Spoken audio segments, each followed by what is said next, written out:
Hi, my name is Hope, and today we're going to go over common care practices. These are things that you're going to do at the beginning of any tasks. Common care practices are behaviors or actions that are part of all home care aid provides to be efficient for a client.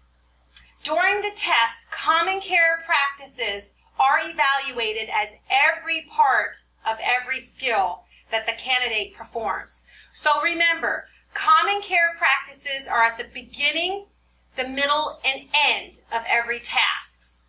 The first common practice is identifying yourself to the client when beginning your care.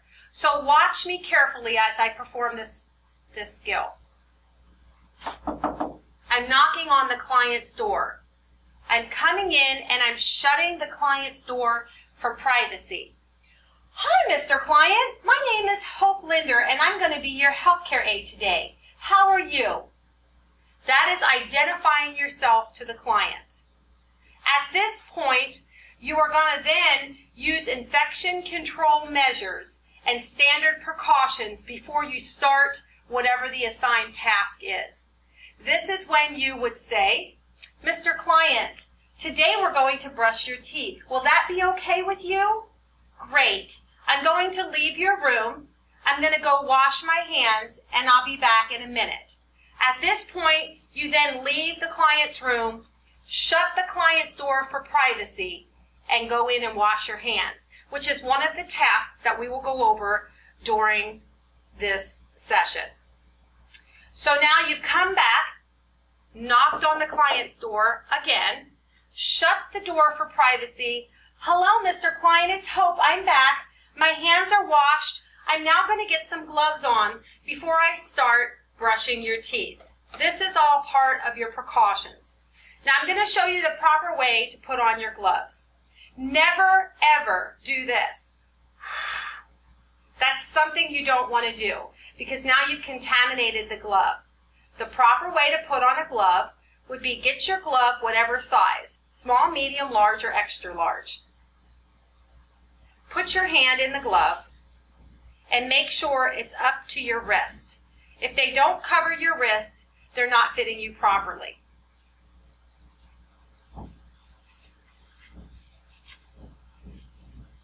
We now have used infection control measures and standard precautions to perform our assigned task.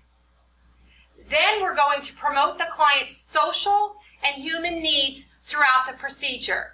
We're going to make sure that the client is comfortable. We're going to make sure the client is in privacy, even when brushing their teeth. So you want to make sure if they have blinds in the room, that you close the blinds, that the door is shut. You ask the client at all times, are you okay? Are you okay, Mr. Client? Great. The next procedure would be promote the client's rights.